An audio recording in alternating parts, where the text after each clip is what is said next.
Hello, friends. The 785th day of the war between Russia and Ukraine continues. A high tempo of hostilities remains in the Avdiivka direction.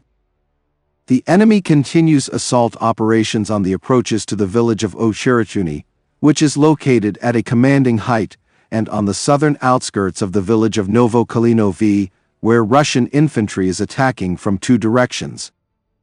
According to data from the Ukrainian side, today the enemy occupied the eastern part of the village of Novokalinovi, where they advanced in an area up to 2.5 kilometers wide and to a depth of 1.67 kilometers.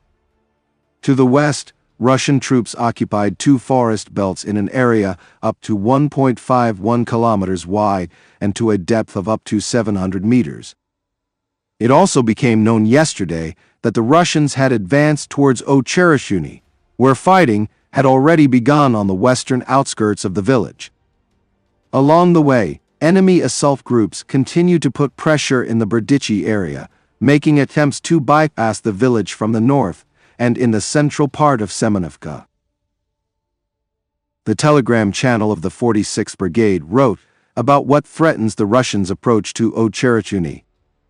According to them, after leaving Avdiivka and retreating to pre-prepared lines, the question arose about preparing these lines. It was assumed that in the event of a breakthrough, a natural obstacle for the enemy would be the water boundaries of the network of reservoirs in the Avdiivka River, starting from the Karlivka Reservoir north to Novobakhmutivka.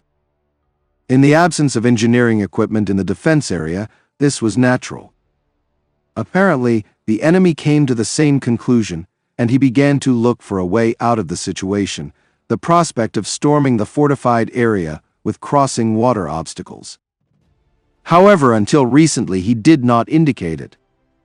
And at the beginning, his offensive along the Stepovi and Novobakhmutivka, Yevhenii direction seemed only to be a movement according to the principle of advancing where we can.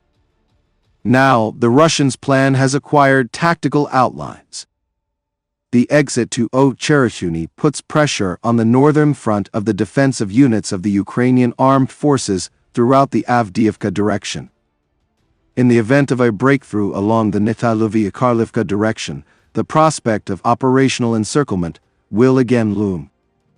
In addition, the capture of Yevhenii will create an opportunity for envelopment the entire defense area described above. The Russians clearly outlined their desire to move along the direction that General Budanov identified as the direction of the main attack for the spring-summer of this year, the city of Pokrovsk. At the same time, they began to solve this problem already at Yevhenii. But this is not the main thing. From Yevhenii, it is only 15 kilometers to the exit to one of the most famous sections of the Rock Road connecting the north and south of the Eastern Front, Konstantinivka, Pokrovsk, Velika Novosilka. And this is already the possibility of taking a section of an entire logistics arm of operational strategic significance under fire control, reports the telegram channel of the 46th Brigade. Also, judging by incoming videos, Russian armored vehicles entered Krasnohorivka, west of Donetsk. A Russian Turtle tank penetrated there from the eastern side, reported Bild military observer Julian Rock. Reinforced with metal sheets and an electronic warfare system, the tank was able to enter the city under intense Ukrainian artillery fire and return to base unharmed. Rock reminds us that last time everyone laughed at this turtle tank, which was called a garage in public, but declares that it is not funny at all. And he asks the question, where are the Ukrainian defenders? The Deep State Telegram channel writes about the penetration of Russian equipment from the southern outskirts of Krasnohorivka. And he publishes a video of 7 units of armor that arrives at the station, where they land. It is noticeable in the footage that at first, columns of 4 and 3 vehicles are driving through open areas, where artillery fires at them, but misses. Then they drive into urban areas. It can be seen that a number of cars are also protected by a barbecue. If we analyze the incoming videos from Krasnohorivka, we can identify some tactical trends. Firstly, armored vehicles are still the main means of delivering infantry from the attack line to the landing point. Yes, all this happened under the supervision of eyes, but no other way has yet been invented.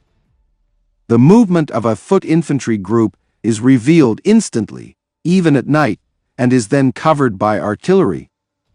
On armored vehicles equipped with anti-drone protection and an electronic warfare system, the chances of getting caught in a section of territory increase exponentially. Secondly, there is no possibility of creating a continuous minefield, even in a tank-hazardous direction. Judging by the video, groups of armored vehicles have entered the southeastern part of the city several times recently along almost the same route. At the same time, on some tanks, mine trawls are visible at the head of the column. But there is no trawling or car explosions. Thirdly, the combination of reconnaissance drones and artillery requires improvement when working against dynamic targets. The video shows that despite the attack being revealed at an early stage, anti-tank weapons did not work, and conventional artillery weapons were powerless against dynamic targets. Fourthly, the erasure of urban areas by aircraft becomes a problem not only for the defenders, but also for the advancing infantry. The enemy, in an attempt to cling to the only partially surviving warehouse and railway station building, became a hostage to the actions of his aircraft, which erased from the ground all buildings that, at least in theory, could become a strong point. Fifthly, the video does not show the operation of FPV drones. Despite the increasing role of FPV drones, their use is not always possible, impractical, or simply not available on site. Friends, preparing these daily reports has become my full-time job, and I have no other job for obvious reasons. There have been few views on the channel lately, which is why I ask for your help. If you have the opportunity to support me financially, I would be very grateful. Thank you very much and see you in the next video.